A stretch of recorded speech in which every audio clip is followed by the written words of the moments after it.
우리가 성경을 읽다 보면 서로 모순되는 듯한 구절들을 발견하게 되잖아요.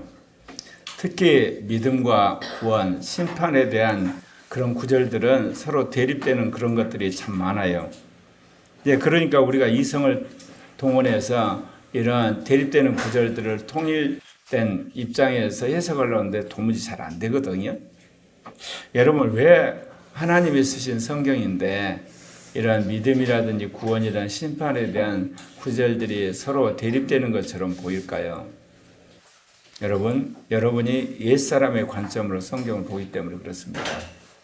그러니까 여러분이 성경을 읽다가 모순되는 구절이 나온다든지 여러분 보기에 이게 서로 이게 대립되는 구절이 나왔다 그러면 여러분 생각 뜯어고치라고 성경이 말하고 있는 거예요. 하나님은 모순이 없는데 내가 모순이 된 것처럼 느껴지는 거거든요. 하나님은 일관된 그 관점에서 말씀하시는데 내가 보기에 대립된 거 보이는 거예요. 그러니까 여러분이 이제 새 사람으로 바뀌게 되면 그게 일관되게 말하는 것을 여러분이 이제 알게 되는 겁니다. 그래서 무엇보다도 옛사람을 버리고 새 사람이 되는 데 있어서 중요한 건 뭐겠어요? 성경관이 바뀌어야 됩니다. 성경관이 바뀌지 않으면 여러분 옛사람을 벗고 새 사람으로 될 길이 별로 없어요. 인생을 살다 보면 여러분이 큰 낭패를 당한다든지 또는 엄청난 축복을 받았을 때 여러분의 생각이 바뀌기는 하지만 지속적으로 여러분이 옛사람을 벗고 새 사람을 입는 방법은 꾸준히 성경을 읽으면서 여러분이 바뀌고 그래서 성경관이 바뀌는 겁니다. 성경은 나에게 주신 하나님의 말씀이라는 것을 철저하게 여러분 믿으셔야 돼요. 그래서 성경은 인간의 말로 되어 있지만 하나님 말씀이다. 이걸 믿고 성경을 읽고 분석하고 해석해야만 여러분 새 사람으로 바뀌는 겁니다. 그리고 또 성경은 예수 그리스도에 대한 계시이기 때문에 내가 예수 그리스도를 닮고 그리고 예수님과 동행하려면 어떻게 해야 되냐? 성경을 통해서 예수님을 발견하고 그분을 닮도록 여러분 부단히 주님 앞에 기도하셔야만 되는 거죠. 또 성경은 교회에 주신 유일한 전경이에요. 믿는 사람들끼리 또는 안 믿는 사람끼리 여러분 인생에 중요한 문제에 갈등이 생기잖아요. 어디로 돌아가야 돼요? 성경으로 돌아가서 성경 안에서 근거를 찾으셔야 돼요. 다른 데 찾으시면 안 돼요. 다른 데 찾게 되면 문제가 생겨요. 예컨대 오늘날 인권 이야기 하잖아요. 여러분 성경을 떠난 인권은 오늘날 뭐가 돼요? 가짜 인권이 되고 악한 인권이 더러운 인권이 됐어요. 인권이라는 게 뭐죠? 정의를 못해요. 여러분이 시중에 가서 인권책 찾아보세요. 인권은 뭐냐? 정의 안 해놨어요. 뭐라고 이야기하냐? 그냥 한자풀이만 했어요. 인간이 누릴 수 있는 권리. 인간이 악한데 그러면 악한 자가 누릴 권리는 뭐가 되죠? 악한 권리가 되는 거예요. 인간이 선한데 그러면 인간이 누릴 권리는 뭐죠? 선을 누릴 권리가 되는 거예요. 그렇듯 인간의 철학은 항상 거기에 거짓이 숨어 있어요. 진리만이 아니라 이런 걸 뭐로 찾아내나요? 성경을 보면 찾아내요. 성경에서 인간은 어때요? 선하게 창조됐지만 아담이 타락함으로 말미암아 악한 존재가 됐다. 그런데 하나님의 영이 붙잡아줘서 우리로 하여금 선을 행하게 한다. 한마디로 인간을 정의한 뭐예요? 인간은 악하지만 하나님의 영이 역사함으로 선을 추구하는 것이다. 이렇게 보고 나면 이제 인간의 권리, 인권도 어떻게 되겠어요? 얼마든지 인권도 타락할 수가 있고 악해질 수가 있구나. 인권도 선해질 수도 있구나. 양면성을 알게 된다는 거예요. 이 진리를 제가 어디서 깨달았을까요? 성경에서 깨달았습니다. 세상에 있는 우파의 인권, 좌파의 인권 헷갈려가지고 도저히 갈피를 못 잡아요. 근데 성경에 인간이 어떠냐 딱 그걸 알게 되면 명확하게 진리가 드러나는 거거든요.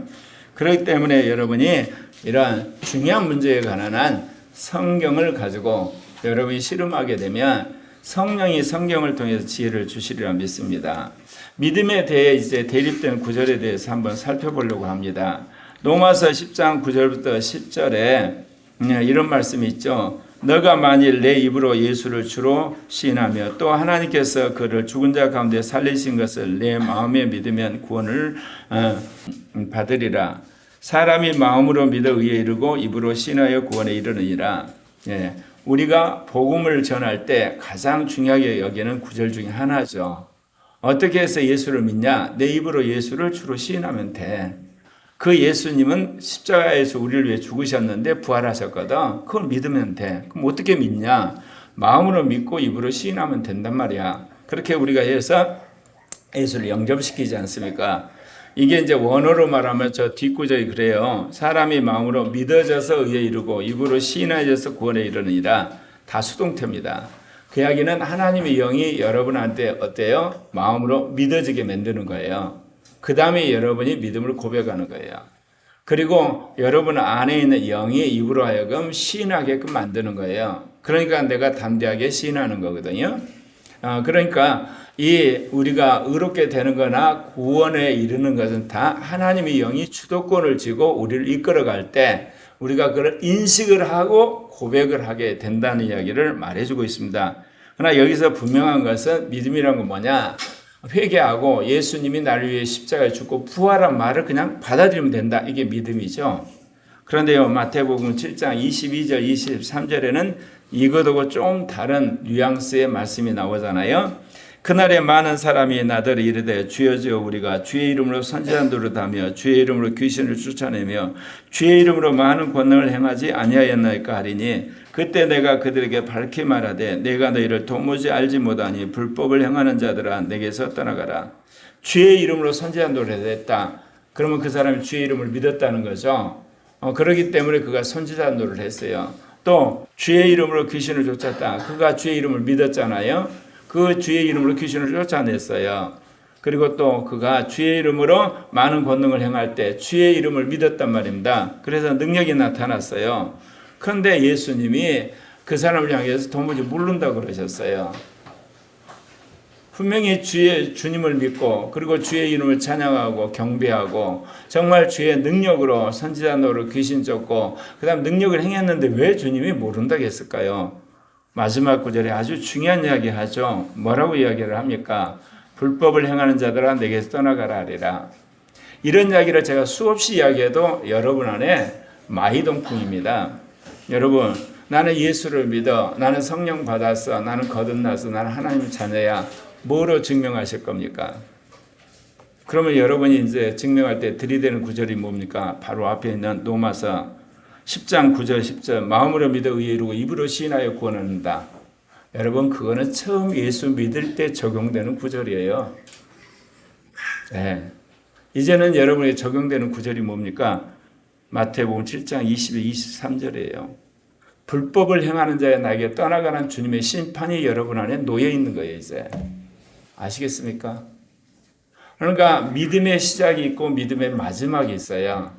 믿음의 시작은 마음으로 믿고 입으로 시인하는 거예요. 그럼 믿음의 마지막 끝은요. 여러분 영의 법에 따라서 주의 말씀을 지키는 데 있는 겁니다. 그런데 우리가 뭔만 알고 있죠? 마음으로 믿어 의에 이르고 입으로 시인한다는 게 줄기창창 그것만 외우고 사는 거예요. 그러나 여러분 마지막 심판 때는 주님이 내 법을 지켰냐, 내 명령을 지켰냐, 그리고 내 율례를 지켰냐 가지고 주님이 심판하신단 말입니다. 그러면 여러분 그 주님의 기준에 따라서 여러분이 심판의 대상으로 여러분 올라가 있다는 사실을 아셔야만 되는 거예요. 네. 주님이 저에게 지난 수십 년 동안 훈련시킨 게 바로 그렇습니다. 제가 성령세를 받고 나서는 이 전철간이든 버스간이든 이 시장통이든 마을에 돌아다니면서 참 예수 믿으면 구원하고 열심히 복음을 전했어요. 근데 복음을 전하고 나서 나중에 보니까 사람들이 도무지 복음을 따라 살지 않은 걸 보면서 회의를 느껴서 제가 성경과 씨름하게 됐다는, 그러면서 찾아낸 게 그거예요. 마지막 그리스도 심판 때는 여러분이 행한 대로 심판받습니다. 그래서 오늘 여러분들에게 주시는 말씀이 은혜로 시작해서 마지막 심판을 받는데 여러분은 어떤 선택을 할 것이냐, 그것입니다. 이제 여러분들에게 이 믿음에 대해서 아주 어떻게 보면 좀 대립되는 그런 구절들을, 그리고 그런 사건들을 소개하려고 합니다. 아브라함이 상속죄에 대한 약속을 그가 이제 주님으로 또 말씀을 들을 때 그대로 믿었어요. 그랬더니 하나님 의롭다고 하셨거든요. 창세기 15장에 보면 여호와의 말씀이 그에게 임합니다. 뭐라고 이야기하냐면 너가 데리고 있는 엘리에서가 네 상속자가 될 수가 없어. 네 몸에서 난 자라만이 너가 그를 상속자로 삼을 수가 있는 거야. 근데 아브라함이 왜 그런 생각을 했냐면요. 75대 모세에 그가 이제 갈대아 우르를 떠나서 하나님 말씀에 순종해서 하란 것을 가나안 땅에 왔는데 이제 100세가 다 가는 그런 나이가 되어 가도 그가 이제 아이가 없어요. 그러니까 결국은 데리고 있는 몸종 엘리에셀을 상속자로 삼으려고 했던 거죠. 그때 주님이 나타나셔 그 이야기 하는 거예요. 네 몸에서 난 아이가 네 자녀야. 이렇게 이야기를 하시는 거예요. 근데 아브라함이 그걸 믿었다는 거예요. 그래서 보면 그래요. 그를 이끌고 밖으로 나가 이르시되 하늘을 우러러 무뼈를 셀 수 있나 보라. 또 그에게 이르시되 내 자손이 이와 같으랴. 아브라함이 여호와를 믿으니 여호와께서 이를 그의 의로 여기시고 또 그에게 이르시되 나는 이 땅을 내게 주어 소유를 삼게 하려고 너를 갈대아인의 우리에 이르거니와. 그러니까 네 후손이 하늘의 별처럼 많을 것인가. 여기서 아브라함이 믿었다 그랬어요. 주님이 하신 그 말씀 그대로 이제 내 후손이 많아질 거다. 그게 사실될 거다 받아들인 거예요. 여기에는 그 어떤 조건도 없어요. 그냥 그거 받아들인 거예요, 여러분. 네. 제가 42년 전 성령 세례 받을 때 민족이 복음탱이를 될 거다. 뭐 이렇게 아시아의 복음 벨트가 이루어지고 또 아시아가 복음화되고 제2 종교 개혁할 것인가. 그냥 말한 것 환상 보고 제가 예언 듣고 그냥 믿은 거예요. 다른 거 없어요. 그냥 믿었어요. 끝도 갓도 없이 그냥 믿는 거예요. 이런 믿음이 성경에 명확히 나와 있어요. 그런데요, 이스라엘 백성이 출애굽을 해서 시내산에서 언약을 맺을 때 그들이 정말 하나님 앞에 망령된 짓을 하죠. 그때 이제 모세가 산에서 이 돌판을 갖고 내려오다 보니까 이스라엘 백성 진영에서 큰 소리가 나고 풍악이 울리는 거 깜짝 놀라서 보니까 그들이 금송아지를 만들어 놓고 그거를 여호와라고 섬기면서 음주 가물을 하고 있는 거예요. 모세가 화가 머리끝까지 나죠. 그래서 그런 이야기를 해요. 모세가 백성들이 보니까 방자하게 하나님 앞에 구는 걸 보고 아론과 그들이 방자하게 원수에게 조롱거리가 된 것을 그가 이제 노여해서 그런 이야기해요. 모세가 진문에 서서 이르되 누구든지 여호와 편에 있는 사람 다 내게로 와라. 여호와를 정말 믿고자 하는 사람 내 편으로 와라. 편가리 하는 거예요. 그러면서 모세가 뭐라고 그러냐면 이제 이스라엘의 하나님 여호와께서 이렇게 말씀하시기를 너희는 각각 허리에 칼을 차고 이 진 이문의 저문까지 왕래하면서 각 사람이 그 형제를 각 사람이 자기 친구를 각 사람이 자기 이웃을 죽이라 그래요. 네 지파가 나서서 그 말대로 그 자를 3,000명을 죽여요. 그 때문에 레위 지파가 여러분 믿음의 지파가 되고 제사장 지파 되신 거 아셔요? 믿음이란 것은 마음으로 믿고 입으로 시인하는 거 맞아요. 그것도 믿음이지만 지금 이스라엘 백성이 금송아지 쳐놓고 지금 우상 숭배하고 있고 술 퍼먹고 춤추면서 놀고 있어요. 거기에 모세가 어때요? 이제 여호와를 섬긴 사람 내 편으로 와라. 그러니까 네이 지파가 오니까 뭐라고 그러냐? 너 가서 숙청하라. 3,000명을 그 자리에 숙청한 거예요. 그때는 뭐 하는 거예요? 3,000명을 숙청한 네이 지파가 믿음이 있는 거예요. 믿음은 이런 역동적인 거예요, 여러분. 여러분들이 왜 예수를 믿고 나서 진짜 간땡이 분대로 죄짓고 악한 짓 하고 육신대로 살고 자기 멋대로 살면서도 여러분이 천국 가라고 생각하죠. 왜 그러냐면 예수를 마음으로 믿고 입으로 시인하는 구원받는다 그 구절에 매여 있는 거예요.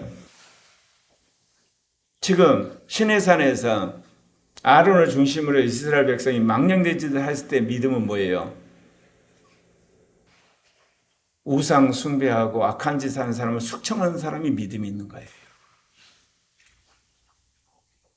또 이 믿음에 대해서 여러분 말씀드릴까요?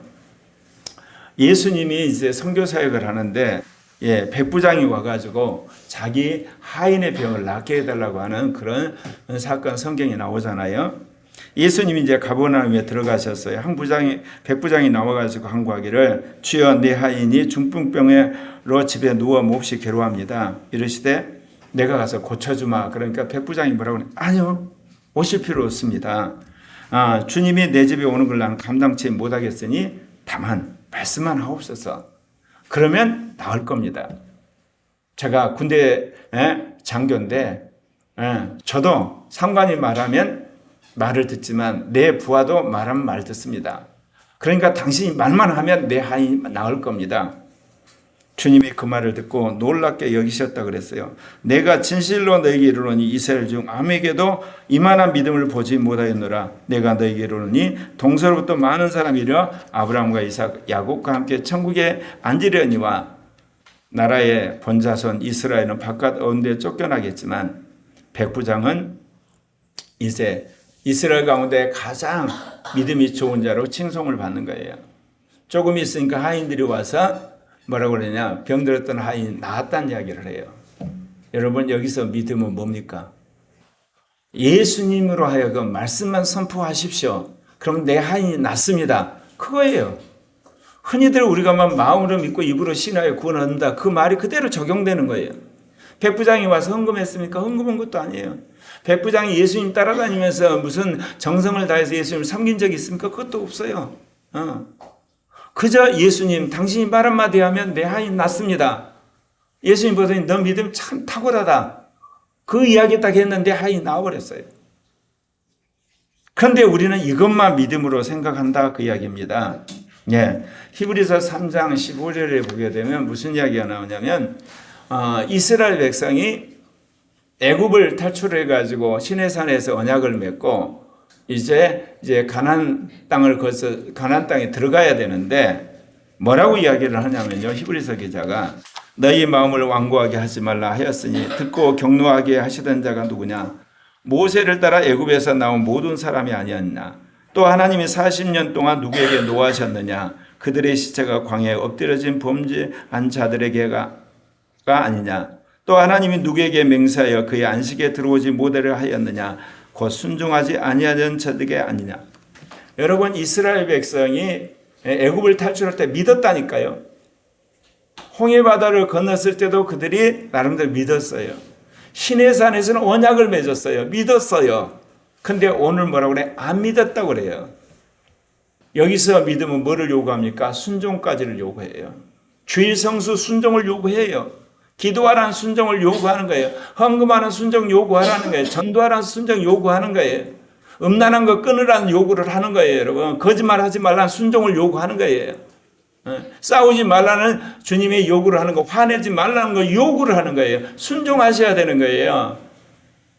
근데 개신교의 복음이 뭐예요? 마음으로 믿고 입으로 시인하여 구원한다. 그것만 줄기장창 사람들한테 이야기하는 거예요. 그러니까 온갖 죄를 져도 나는 천국 간다고 생각한다니까. 누구 마음대로 가냐고.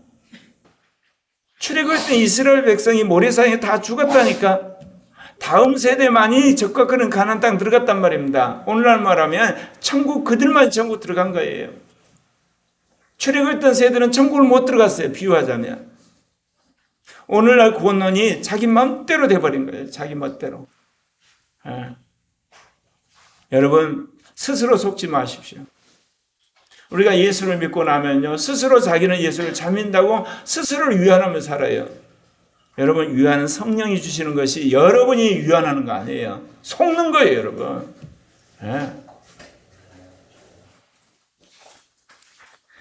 다음은 은혜로 구원받는 구절과 행위로 심판받는 구절에 대해서 여러분에게 말씀드리려고 합니다. 에베소 2장 8절입니다. 너희는 그 은혜에 의하여 믿음으로 말미암아 구원을 받았으니 이것은 너에게서 난 것이 하나님께서. 이거 분명히 은혜로 구원받잖아요. 여러분 구원받는데 여러분이 한 일이 있습니까? 한 일 없어요. 예수님이 여러분 죄값 대신 십자가에 죽었다니까요. 그리고 부활하셨어요. 예수님이 다 하신 거예요. 근데 예수님 나를 위해 십자가에 죽고 부활했다는 거 그냥 내가 마음으로 믿은 거예요. 아주 쉬운 거죠. 간단한 거예요. 그리고 너무나 손쉬운 거예요. 그래서 은혜라고 그런 거예요. 은혜로 구원 받았어요. 그러면 어떻게 해야 되나요? 그러면 그 믿음 그대로 있어야 되나요? 그러질 않아요. 여러분 야고보서 2장 14절 17절에는 뭐라고 이야기하냐? 내 형제들아 만일 사람이 믿음이 있노라고 행함이 없으면 무슨 유익이 있으리요? 그 믿음이 능히 자기를 구원하겠느냐? 만일 형제나 자매가 헐벗고 일용할 양식이 없는데 너희 중에 누구든지 그에게 이르되 편안히 가라 덥게 하라 배부르게 하라 하며 그 몸에 쓸 것을 주지 아니하면 무슨 유익이 있으려? 이와 같이 행함이 없는 믿음은 그 자체가 죽은 것이다. 행함이 없으면 믿음이 죽었어요. 그런데 우리는 어때요? 여기 말씀드린 것처럼 너희는 그 은혜를 인하여 믿음으로 말미암아 구원을 받았으니 이건 하나님의 선물이다. 그것만 줄기장차 외우고 사는 거예요. 그냥 하나님 은혜로 구원받은 거야. 행함은 죽어 있는데. 이웃이 힘들고 어려웠는데 눈 하나 까딱 않고 그야말로 돈 10,000원 주는 것도 아까우고 그 사람 가서 도와주는 것도 아까우면서 자기는 몇십만 원짜리 호텔과 뷔페가 여행 패키지 여행 다니면서 하나님이 그것 믿음이 있다고 하실까요? 천만의 말씀이에요. 오늘날 구원론이요 완전히 자가복음이에요. 자기 확신론이에요. 자기 천국론으로 타락을 해버린 거예요. 여러분 성경을 이탈했어요. 왜 그러냐? 목회자들이 천국 세일즈를 한 거거든요. 예수를 믿고 구원받습니다. 마음을 믿고 입으로 시인하여 구원받습니다. 어떤 죄라도 다 용서해 줍니다. 그거 맞아요. 그러나 어떤 죄라도 지으면 안 되는 거예요. 이제는 성령이 들어오셨으니까. 그런데 그 이야기를 안 한 거예요. 그러니까 한국교회가 급속하게 부흥했어요. 그리고 그 감사에 헌금도 하고 봉사도 했어요. 그런데요 목사가 어때요? 불륜을 저지르고 횡령을 하고 싸우고 그 다음에 이게 정죄를 하고 그 다음에 심지어 이단에까지 빠지게 되고 그런 짓들을 해요. 목사만 그러네. 장로 들고 집사도 들고 평신도 들고 심지어 예배도 안 나오면서 천국까지 착각하면서 비대면 예배라고 하는 거짓된 신학에 속아가지고 자기를 위로하면서 하는 거예요. 정말 불쌍한 사람들이에요. 여러분. 분명히 그랬잖아요. 행함이 없는 믿음은 죽었다 그래요. 그럼 누구한테 그럴까요? 예수를 믿어서 의롭다움을 받고 거룩함을 받고 진실함을 받은 사람, 성령을 받은 사람에게 이제는 됐다. 너 믿음을 행위로 드러내라 할 때 행위가 없다. 그러면 죽었다고 판단해서 하나님이 심판해 버리실 거예요. 지옥 가는 겁니다, 여러분. 성경이 그렇게 여러분 마음대로 살도록 허락한 책이 아니에요. 야고보서 2장 18절에 명확히 이야기했어요. 어떤 사람은 말하기를 너는 믿음이 있고 나는 행함이 있으니 행함이 없는 내 믿음을 내게 보이라. 나는 행함으로 내 믿음을 내게 보이리라. 여기서 여러분 조심해야 돼요. 행함으로 구원받는 거 아니에요. 행함은 믿음의 증거일 뿐이에요. 어떤 사람은 그래요. 행함으로 구원받는다. 그 사람도 벼락을 맞아야 돼요. 여러분 행함으로 구원받는 거 아니에요. 믿음으로 구원을 받아요. 근데 이제 시간이 가면 주님이 그 믿음을 뭐로 증명하라고 그러냐면 행함으로 증명하라고 그런 거예요. 근데 우리는 주둥아리로 증명을 하고 있어요. 주둥아리로. 마음으로 믿어 의에 이르고 입으로 시인한다는 그 구절 갖고 믿음을 증명하려고 한다고. 주님이 너 안 된다 그러세요. 이제는 너가 행함으로 네 믿음을 증거하라고 딱 그러시는 거예요. 주일 성수로 증명해. 헌금으로 증명해. 기도함으로 증명해. 너 영의 은사 받은 걸로 증명해. 너 전도하는 걸 증명해. 너 효도하는 걸 증명하라고 주님이 명령을 내린단 말입니다. 그럼 그 명령에 순종하셔야 되는 거예요, 여러분. 순종을 못했다. 회개하셔야죠. 회개해야 되잖아요. 순종 안 했으니까. 율법의 행위들이 아니라 믿음으로 의롭다움을 받습니다. 여러분이 이 말씀을 여러분이 잘 들으셔야 돼요. 왜 그러냐면 자칫 잘못하면 까딱하게 오면 여러분 잘못 생각이 돼 있어요. 갈라디아 2장 16절에 이런 말씀이 있어요. 사람이 의롭게 되는 것은 율법의 행위로 말미암이 아니요 오직 예수 그리스도를 믿음으로 말미암은 줄 알므로 우리도 그리스도 예수를 믿나니 이는 우리가 율법의 행위로서가 아니라 그리스도를 믿음으로써 의롭다함을 얻으려 함이라. 율법의 행위로서는 의롭다함을 얻을 육체가 아니라. 여러분 믿음의 행위와 율법의 행위를 구분 잘 하셔야 돼요. 이거를 구분 못하니까 사람들이 어때요? 행함이 아니라 믿음으로 구원받아. 율법의 행위로 구원받는 게 아니에요. 믿음의 행위로 구원을 완성하는 거예요. 그럼 그 차이는 뭐냐? 율법의 행위라는 것은 자신이 행함으로 말미암아 하나님 앞에 자기가 의롭다고 자랑하는 거예요.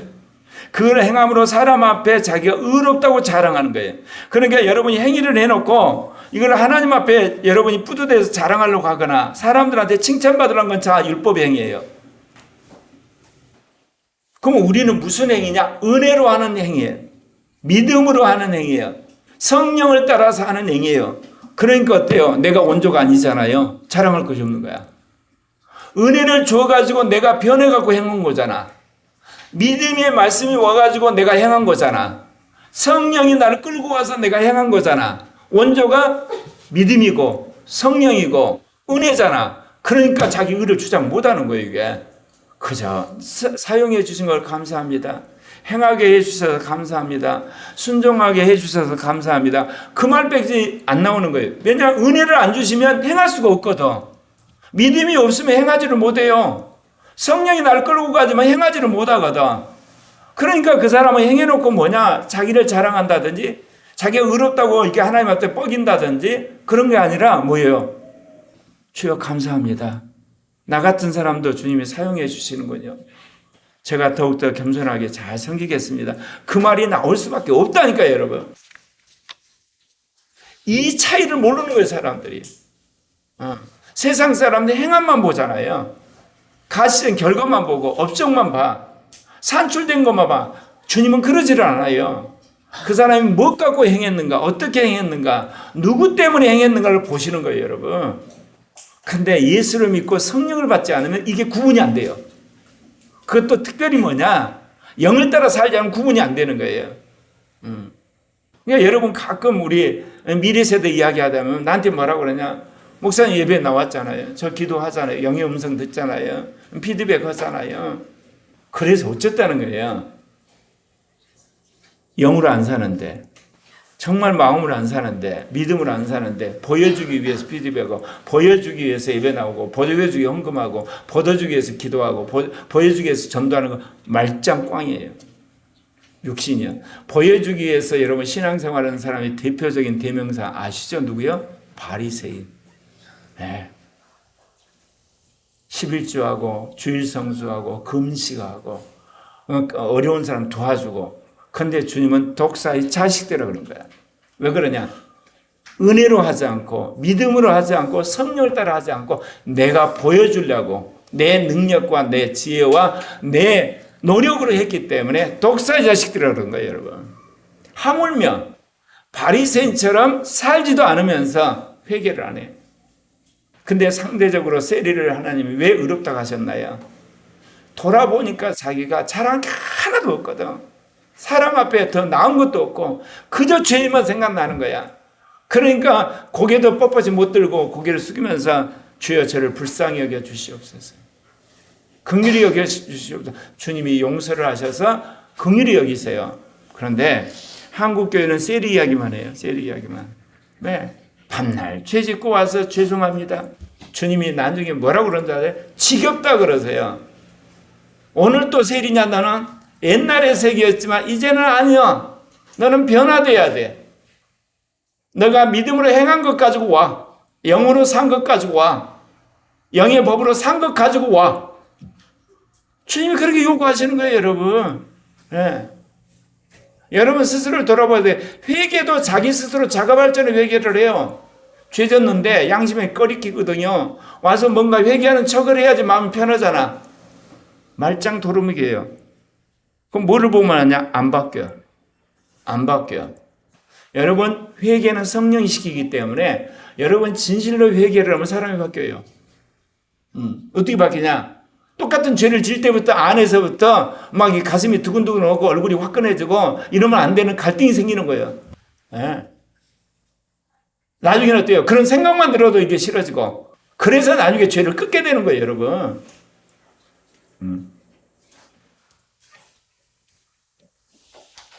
우리는 하나님의 심판 때 행위대로 심판을 받아요. 믿음 갖고 심판받는 거 아니에요, 여러분. 행위 갖고 하나님이 말씀하세요. 뇌노와 행위. 계시록 20장 12절 13절에 또 내가 보니 죽은 자들이 큰 자나 작은 자나 그 보좌 앞에 있는데 책들이 펴있고 또 다른 책이 펴졌으니 곧 생명책이라.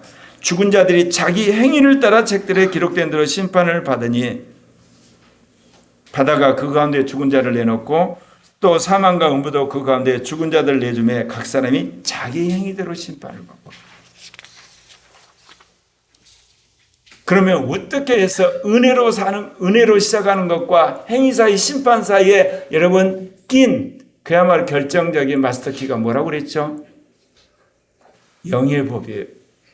성령이 계명을 새기는 거예요. 하나님의 영이 우리 이성 안에 계명을 새기는 거예요. 그거를 따라 여러분이 사셔야 돼요. 그래서 점진적으로 바뀌셔야 돼요. 점진적으로 행하는 것이 늘어나야 되는 거예요. 그래야지 그 사람이 천국 가는 거예요, 여러분. 네. 왜 목사님 지금 와서 이야기 하시나요? 이게 자칫 이야기하게 되면 여러분이 행위 구원으로 갈까봐, 육신적인 구원으로 가고 여러분 자기 구원으로 갈까봐 지금까지 말을 못한 거예요. 근데 여러분들이 이제는 그거를 구분할 줄 아니까 이야기를 하는 거예요. 히브리서 10장 15절 16절에 이런 말씀이 있습니다. 예. 또한 성령이 우리에게 증언하시되 주께서 이르시되 그날 후로는 그들과 맺은 언약이 이것이라 하시고 내 법을 그들의 마음에 두고 그들의 생각에 기록하리라. 내 법이 누구 법이에요? 하나님의 법이에요. 하나님의 법을 여러분의 마음에 둬요. 새기는 거예요. 그리고 여러분 이성에 새겨요. 그러면 여러분이 그 율법을 새기게 행하게 돼 있어요. 안식일을 거룩하게 지키라 딱 새겨지면 여러분 안식일 지키는 거라니까. 목사님 때문에, 엄마 때문에, 형 때문에, 누나 때문에 안식일 지키는 게 아니라니까. 내 마음에 안식일을 거룩하게 지키는 계명이 새겨졌다니까. 내 이성에 새겨졌기 때문에 내가 오는 거예요, 그냥. 엄마 아빠는 골프 치러 가는데 친구 동창회 가는데 나는 나온다니까. 여기에 새겨졌기 때문에. 여러분 그렇게 주의성수 하셔야 돼요. 그렇게 기도하는 사람이 돼야 되고 그렇게 여러분이 음성을 듣는 사람이 돼야 돼요. 그렇게 됐나요? 예배법 하나도 안 새겨졌어. 그리고 여러분이 무슨 크리스찬이야. 여러분 은사가 구원을 보증 안 해줘요. 아까 그랬죠. 주의 이름으로 선지자, 주의 이름으로 능력이, 주의 이름으로 권능해. 그거 여러분 아무 소용없어요. 넌 법 없잖아. 법이 없잖아. 불법을 행하는 자라 그런 거예요. 그래서 여러분 제가 영으로 살라 그런 거예요. 믿음으로 살라고, 은혜로 살라는 거예요. 여러분 주님은 우리가 은혜로 시작을 해서 행위로 모든 걸 하게끔 우리에게 중요한 마스터키 성령이 오신 거예요. 그래서 그 영이 우리 영 안에 영을 흘러보내요. 겸손의 영, 온유한 영, 예를 들면 절제의 영, 사랑의 영, 예를 들면 신실한 영, 기도의 영, 그 영을 부었게 되면 우리 마음에 기도하는 것이 법칙이 새겨지는 거야. 온유하라는 게 법이 새겨지고, 예를 들면 예배드리라는 법이 새겨지고, 예를 들면 헌금하라는 법이 새겨지고, 찬양하는 법이 새겨지거든요. 그러면 안에서 흥분으로 찬양이 나오는 거예요. 그러면서 이성에서는 뭐냐? 난 죽었다 깨어나도 나는 큐티할 거야. 나는 예배 드릴 거야. 나는 예를 들면 거짓말을 하지 않을 거야. 자기 이성이 딱 새겨지니까 그 사람은 뭐야? 다른 건 몰라도 거짓말은 안 해. 그 사람은. 또 다른 사람은 다른 건 몰라도 예배는 드려. 어떤 사람은 다른 건 몰라도 기도를 꼬박꼬박 해. 왜? 이성까지 새겨졌으니 이제 그대로 움직이는 거 아니에요. 이게 하나님이 제3의 교회, 제2종교가 하는 교회가 살아가는 방식이에요. 여러분. 그게 새겨지셨나요? 안 새겨지면 여러분 언제든 여러분 지옥 갈 수 있어요.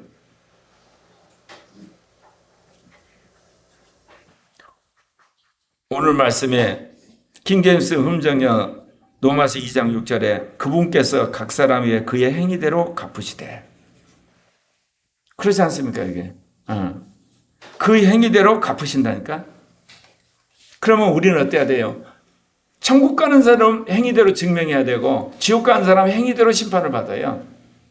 계시록 21장 7절에 이기는 자는 이것들을 상속으로 받으리라. 나는 그의 하나님이 되고 그는 내 아들이라.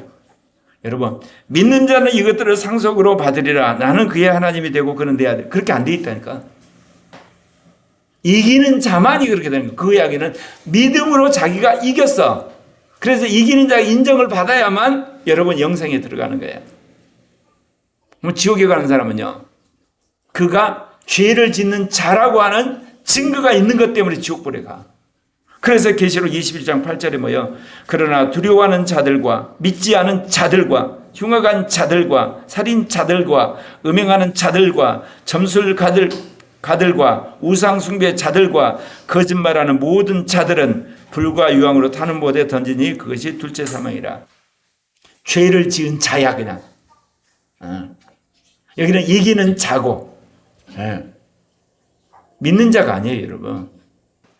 믿음으로 이기는 자고, 믿음에 실패해서 죄 짓는 자고. 지금 여러분 어디에 계시나요? 꼭 이런 이야기하면 저는 중간이요. 여러분, 천국과 지옥 사이에 휴전선이 없다니까. 중간지대가 없어요. 여러분 호적은 어린 양의 생명책에 있지만 하는 짓은 마귀 자식이다. 그러면 나중에 천국 어디로 가겠어요? 마귀 자식들이 가는 지옥불로 간다니까 빨리 여러분 그거 끊으셔야 되는 거예요. 안 끊어지면요, 금식을 하든 머리를 하나 때 울고 해서 여러분 그거 끊으셔야 되는 거예요. 그래서 초대교회 사람들이 금식을 한 거예요. 주님, 내가 육신적이고 내가 인간적이고 내가 옛사람의 사로잡혀 날마다 죄를 짓습니다. 이게 허구한 내가 육신에서 날마다 이렇게 넘어집니다. 주님, 나 불쌍히 좀 여겨주세요. 그럴 때 성령이 안에서부터 그 육신의 정욕을 날려버리는 거야. 옛사람을 날려버리고 세상을 사랑하는 마음을 날려버린다니까. 제가 성령 세례를 받은 지 42년에 뭐 때문에 바뀌었겠어요, 내가. 난 40일 기도 한번 못 해본 사람이라니까. 일주일 금식 기도한 것이 전부야. 내가 금식을 하면요, 하루만 금식을 해도 그 다음 날 다리가 후두들 떨리고 땀이 날리고 그 다음에 삶까지 안 나고 완전히 들어 놓아야 돼. 그러니까 그만큼 종교성이 없는 사람이야. 그리고 주님에 대해 충성되지도 않아. 유튜브 안 보겠다고 작심해놓고 일주일이 안 되고 나서 또 뉴스 살짝 보고 죄송합니다 하고. 그런데도 불구하고 어때요? 깨달을 때마다 싸우는 거야. 싸워 계속. 그러다 보니까 사람이 바뀌어져 가더라는 거야. 바뀌어져. 성령이 바뀌세요. 참고 꾸준히 잘 행함으로 영광과 존귀와 죽지 아니함을 구하는 자들에게 영원한 생명으로 갚으시고. 여러분 이 구절 보면서 누구에게 이야기를 한 것 같아요? 복음을 들은 사람? 복음을 안 들은 사람?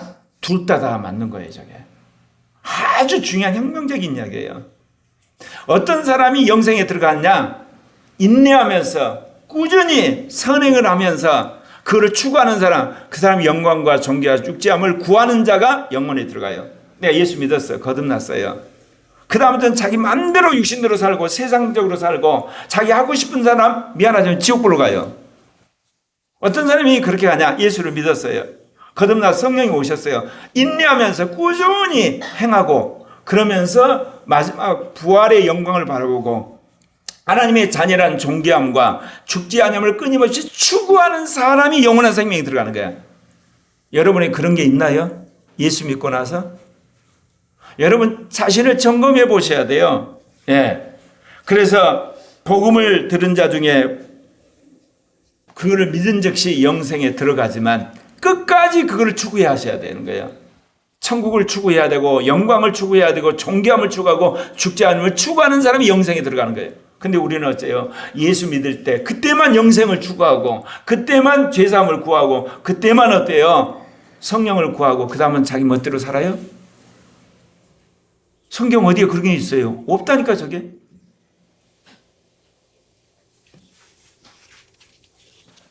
또 이야기는요, 복음을 듣지 않는 사람이 그리스도의 심판터를 통해서 영생에 들어가는 걸 이야기해요.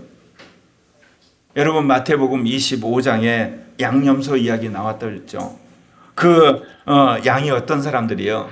복음 들은 사람이 아니에요. 그냥 이방인이었어요. 그런데 주님이 뭐라고 그래요? 너희들이 이제 내 아버지께 복받을 자들이여 나와 창세로부터 너희를 위하여 예비된 나라를 상속받으리라.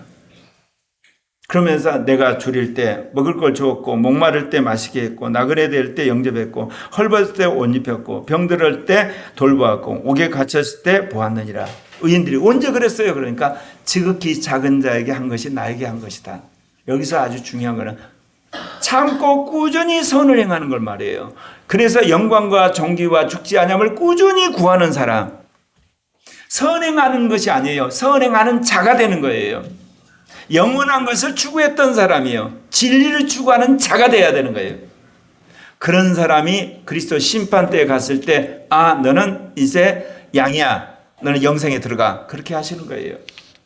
복음을 듣지 않는 사람들 중에서도 그리스도 심판대를 거쳐서 영생에 들어갈 자가 있다는 것을 오늘 이 말씀이 말하는 거예요. 두 번째, 논쟁하기를 좋아하며 진리에 순종하지 아니하고 불의에 순종하는 자들에게는 경노와 진노로 갚으시다. 이 말도 그래요.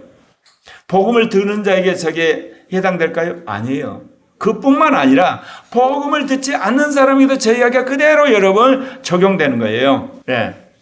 킹제임스 음전적 2장 8절입니다. 우리 성경에는 당을 지어서 그렇게 나와요. 논쟁하는 사람들 특징은 당을 지어요. 여러분 교리 논쟁 가급적 하지 마세요. 상대방이 여러분이 설득한다고 변화되지 않아요. 알려주고 나서 끝내세요. 네. 개신교 치명적인 죄악이 뭔지 아시죠? 교파예요. 어떻게 하나님의 진리가 하나인데 그렇게 나눠 싸우나요? 결국은 뭐냐? 당파심이 있는 거예요. 불쌍한 사람은 조심해야 돼요. 결국 그 사람들은 진리에 순종하지 않아요. 결국 불의에 순종함으로 하나님의 심판의 대상이 된다는 거예요. 네. 예수님 당시에 어떤 사람이 예수님 잡아 죽였나요? 예수님을 기다렸던 바리새인들, 서기관들, 장로들 그리고 대제사장들이 예수님을 잡아 죽였어요. 사도행전 4장 5절에 보면 이튿날 관리들과 장로들과 서기관들이 예루살렘에 모였는데 대제사장 안나스와 가야바와 요한과 알렉산더와 및 대제사장의 문중이 다 참여하여 사도들을 가운데 세우고 묻되 너희가 무슨 권세와 누구의 이름으로 일을 행하느냐. 예수님이 십자가에 죽고 부활했다는 복음을 전하니까 사도들을 불러다가 이제 고문을 하려고 그러잖아요. 논쟁하기를 좋아하는 자들.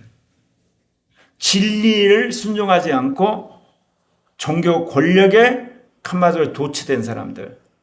그러면서 하나님을 거역한 불의한 자들 지옥으로 간다 이야기입니다. 그리고 저 이야기는 또한 복음을 듣지 않는 사람에게도 해당되는 거예요, 여러분. 이 땅에 사람들 앉아서 기독교가 어쩌느니 예수가 어쩌느니 논쟁하면서 기독교 핍박하고 성경이 어떻다면서 성경을 난도질하는 인간들. 그리고 정의라 그러면서 거짓된 정의 가지고 편갈라 가지고 양산하는 자들. 수많은 언론인들, 정치인들 그리고 과학자들 기업가들 하나님 훗날 심판하세요. 사도행전 17장에 보면 사도 바울이 아테네에 방문해서 그런 이야기를 했어요. 예. 우주와 그 가운데 만물을 지신 하나님께서는 천지의 주제시니 손으로 지은 전에 계시지 아니하시고 또 무엇이 부족한 것처럼 사람의 손으로 성경을 받으신 것이 아니니 이는 만민에게 생명과 호흡과 만물을 친히 주시는 이심이라. 인류의 모든 족속을 한 혈통으로 만드사 온 땅에 살게 하시고 그들의 연대를 정하시며 거주의 경계를 한정하셨으니 이는 사람으로 혹 하나님을 더듬어 찾아 발견하게 하리라. 그러니까 복음을 듣지 않는 사람도 이 자연을 통해서 역사적 사건을 통해서 인간관계를 통해서 더듬어서 하나님을 알게끔 하나님 계시하고 계세요. 그런데도 불구하고 이데올로기의 노예가 돼서 잘못된 철학에 이념에 사로잡히고 잘못된 우상 숭배하는 사람 반드시 하나님이 심판하신다 그 얘기 하시는 거예요. 그러면서 이제 오늘 사도 바울이 뭐라고 그러냐. 악을 행하는 사람의 모든 혼위에 환난과 공고가 닥치리니 먼저는 유대인의 혼위에요. 또한 이방인의 혼위에매라고 그런 말을 하거든요. 왜 같은 이야기를 반복했을까? 반복하지 않았어요. 이 땅에서 이제 악을 행하잖아요. 그러면 현세에서 환난과 공고가 와요. 그 다음에는요, 죽은 다음에는요, 지옥불에 간다 그 이야기입니다. 예. 그래서 혼 이야기를 하는 거예요. 여러분이 악을 행하면 여러분의 혼에 환난과 공고가 오잖아요. 가난이 오잖아요. 질병이 오잖아요. 사회적 조롱이 오잖아요. 멸망하잖아요. 여러분이 여러 가지 힘든 일이 오잖아요. 왜? 악을 행하면 악을 행한 대가를 치름으로 악을 행하지 못하게끔 한다는 이야기예요. 예. 믿었던 다윗도 죄를 지니까 하나님이 징계를 하잖아요. 사무엘상 12장 9절에 보면 이제 나단 선지자가 와서 그러잖아요. 어찌하여 너가 여호와의 말씀을 업심여기고 나보기에 악을 행하느냐. 너가 칼로 햇사람 우리아를 치되 암몬 자손의 칼로 그 우리아를 죽이고 그의 아내를 뺏어서 네 아내로 삼았느냐. 너가 나를 업심여기고 햇사람 우리아 아내를 뺏어서 네 아내로 삼았다. 누구를 업심여겼어요? 다윗이 하나님을 업심여겼다고 보시는 거예요. 그러면서 뭐라고 이야기하냐면 칼이 내 집에서 영원히 떠나지 아니하리라. 그러면서 뭐라고 이야기하냐. 내가 너와 내 집에 재앙을 일으키고 내가 내 눈앞에서 네 아내를 빼앗아 이웃들에게 주리니 그 사람들이 내 아내들과 더불어 백주에 동침하리라. 너는 은밀하게 죄를 졌지만 그들의 완천하에 그 짓을 하는 걸 보게 될 거예요. 그래요. 그렇게 하나님을 섬겼던 다윗이지만 죄를 졌기 때문에 하나님이 그 죄에 대해 징벌을 하신 거예요. 왜? 다윗이 멸망하지 않고 구원을 유지하기 위해서. 다윗이 회개는 했지만 그 대가를 혹독하게 치르게 돼요. 네. 압살론이 반란을 하고 아도니아가 반론을 하게 되고 암논이 또 근친상간하는 그 엄청난 정말 피눈물 나는 것을 다윗이 훗날 대가로 치러요. 여러분 예수 믿는다고 하나님 면죄부 주는 거 아니에요. 몇 번 주님 경고했다가 여러분이 죄를 짓게 되면 그것 반드시 대가 치르게 하세요. 네. 믿지 않는 자에게 하나님 심판을 받는 당연한 겁니다. 여러분 예레미야 51장을 보면 하나님이 바벨론이라는 나라를 통해서 유다 나라를 심판을 했거든요. 유다가 우상숭배로 그 하나님을 거역하니까 이 바벨론 왕 느부갓네살을 통해서 세 차례 걸쳐서 완전히 초토화를 시켜요. 그런데 놀랍게 하나님께서 가증한 이 바벨론이라는 나라를 이제 메데 페르시아를 통해서 하나님 심판을 해버리신 거예요. 악한 자들은 하나님 반드시 심판하는 걸 우리에게 보여주시는 겁니다. 그러면서 이제 주님이 말씀하 선을 행하는 각 사람에게 현세 영광과 존귀와 화평이 있으리니 먼저는 유대인에게도 또한 이방이라. 상을 주는데 하나님 먼저 믿는 사람에게 하는 축복을 하세요. 그리고 안 믿는 이방인에도 축복을 하시는 거예요. 예. 여러분 믿음으로 거룩하고 흠이 없는 자로 살면 현세에서 여러분이 영광과 존귀와 화평함이 있지만 죽어서는 여러분이 시사만 사천의 거룩한 하나님의 종들의 반열에 서게 되는 거예요. 여러분. 예. 그 이야기를 하는 거예요. 그리고 복음을 듣지 않는 사람에게도 하나님이 선행을 하게 되면 그가 이 땅에서 영광과 존귀와 화평함이 있지만 죽어서 결국 그들이 영생에 들어가는 길이 있다는 것을 이야기를 하는 겁니다. 예. 누가복음 10장 30절에 보면 예수님이 강도만한 자 이야기를 하면서 사마리아인이 너희의 이웃이라 그러면서 사마리아인을 칭찬을 해요.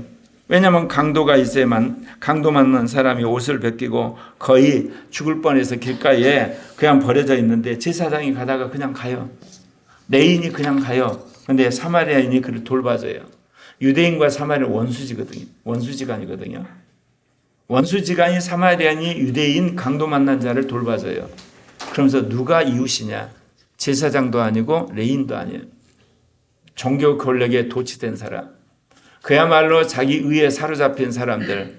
여러분 그대로 천국 가라고 생각합니까? 가난하고 힘들고 헐벗은 사람이 있을 때 여러분 안에 성령이 도와주라면 여러분 도와주셔야 돼요. 또 그 사람을 위해 기도하면 기도하셔야 돼요. 전도하라면 전도하셔야 된다니까. 행함으로 믿음을 증명하셔야 되는 거예요. 우리는 지금까지 맞기는 맞았지만 잘못된 구원론, 맞기는 맞았지만 완성되지 않는 구원론, 맞기는 맞았지만 온전하지 않는 구원론 속에 스스로 여러분 죄 짓는 것을 아무렇지 않게 여기고 육신적으로 사는 것 아무렇지 않고 옛사람으로 사는 걸 아무렇지 않은 것처럼 살면서 나는 천국 갈 거라 스스로 위안을 받았던 것, 오늘을 계기로 여러분 죄와 싸우세요. 옛사람과 싸우고 육신과 싸우고 세상과 싸우고 마귀와 싸우고 모든 더러움과 싸우셔야 돼요. 싸우면 기필코 성령께서 여러분 끊어주세요. 여러분이 안 싸우니까 성령이 스탠바이 하시는 거예요. 저의 인생 42년이 그거에 대한 증거예요. 네. 그래서 이제 흠전역 로마서 2장 11절에서 이는 하나님께서 사람들의 외모를 중시하지 아니하시기라. 하나님은 외모를 보는 게 아니라 이제 우리가 믿음으로 행하는 것, 영을 따라 행하는 것, 은혜로 행하는 것, 새겨진 법에 따라 행하는 것을 보시는 거예요. 여러분의 잘못된 지금까지 구원론, 잘못된 여러분 천국론, 잘못된 부활론 완전히 여러분 포맷하시고 오늘 주신 말씀에 따라서 행함으로 믿음을 증거하는 여러분 되시기를 바랍니다. 순종함으로 믿음을 증거하는 여러분 되시기를 바랍니다. 삶을 통해서 믿음을 증거하는 여러분 되시기를 바랍니다. 기도하겠습니다.